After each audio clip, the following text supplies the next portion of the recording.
So after the lecture, one of the scholars asked me a question. He said, Sheikh, we got an interesting question to ask you. So what is the question?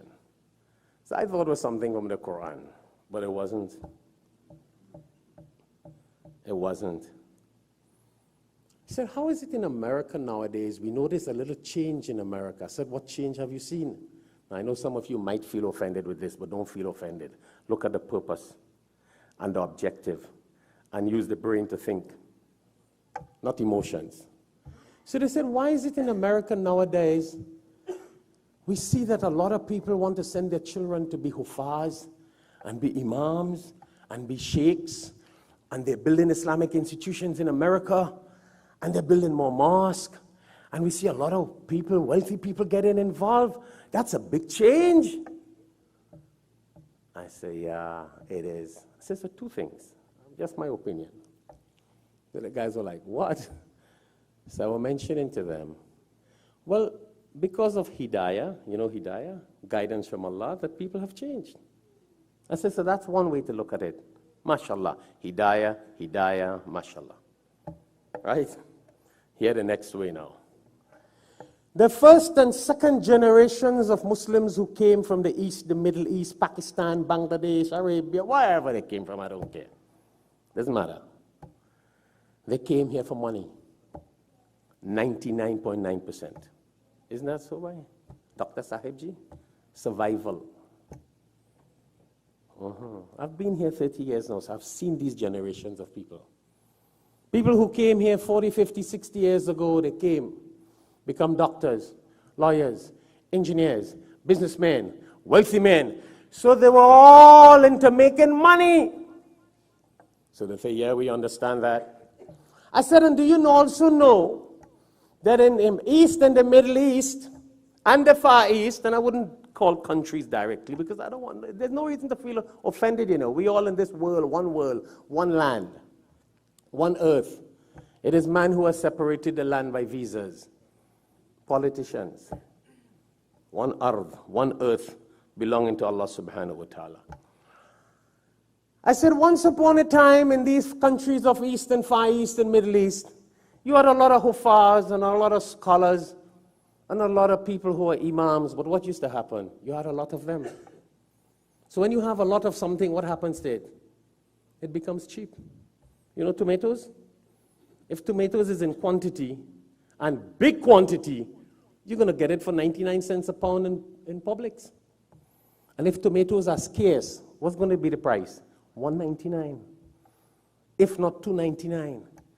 So back in the East and the Middle East and the Far East, you had so many Huffaaz and so many scholars. So in India, Pakistan, Arabia, Bangladesh, Egypt, people who are sheikhs and recite the Quran, they consider them as nobody. It had too much.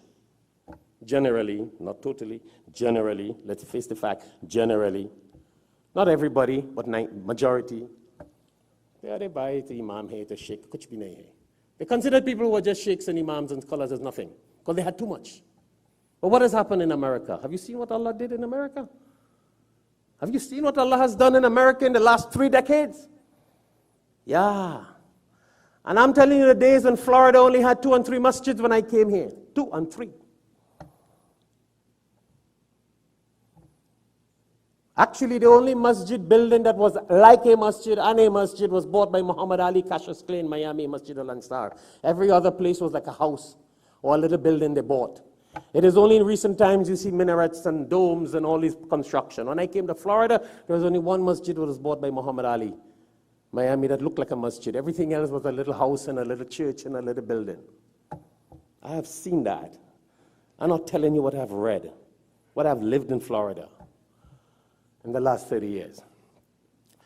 So what has happened to people when they came here? The father who came first came as an engineer, or he became an engineer. For example, doctor, engineer, businessman, whatever. Put it in whatever category you want. Then his child now is an engineer and doctor and businessman. Then his child is a doctor and an engineer and businessman. So what has happened?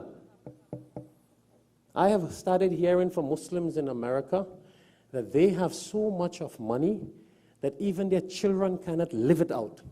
You know what I mean by live it out?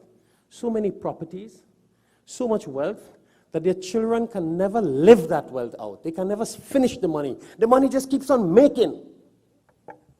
like sand on the ocean. That's how much money some people have here.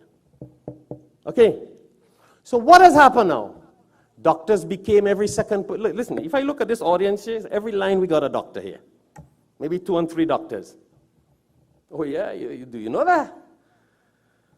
So many doctors, lawyers, engineers, every second man is a businessman here. And almost every second person or third person in this audience here have homes of $250,000 and $500,000. And properties and businesses that their children don't need to work.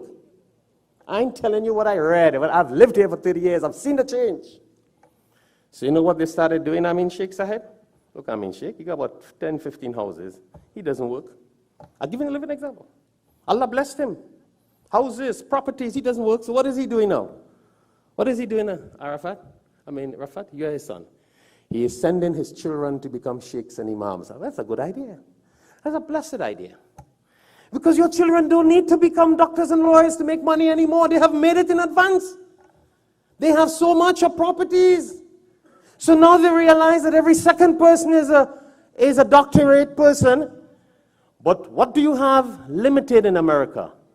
Huffaaz, sheikhs, imams. You still got many masjids do not have an imam. So now these wealthy, blessed people have realized, and I'm telling these people that in India, I say Allah has blessed them, that they've realized they don't need to tell their children to make money. They have so much money when they die because half of them are almost dead. They're so old, 80, 90, 75. So their children already got all the property in their names. All the properties. Brother Azhar, I show you all their properties in your children's name already. They don't need to work. Ask him. See what I'm saying? Second generation, no need to work. Money is making like a mint. So now everybody wants to send their children to become hafiz and sheikhs and imams because you don't have many of that. Or you don't. And the Muslim population is growing. And you're getting into 4 or 5 billion people, millions and millions, and you're short of that. So I was telling the people, because sheikhs and huffaz and scholars are scarce, you got 1, 2 in every little area, or 1 in one area. So now Allah has blessed these wealthy people with wealth, with the ability to see there is a need for this speciality. Because, being a sheikh in a mosque and being a hafiz and being a Quran, you're very blessed. You lead in the salah with so many doctors and lawyers and engineers and millionaires. So who is special? If you have an audience of 500 people, right, Brother Manju Sahib? Understand what I say? If you have an audience of 600 people and everybody are wealthy people, you got one man leading the Quran, knows the whole Quran by heart, don't you think he's more special than everybody else? Because everybody came to listen to him. So now everybody wants to make their children that. And the guys were like, wow, we never looked at it like that. We thought it's because Trump giving Muslims trouble, that's why they all want to become religious. I said, no. Because Allah blessed the Muslims in America now.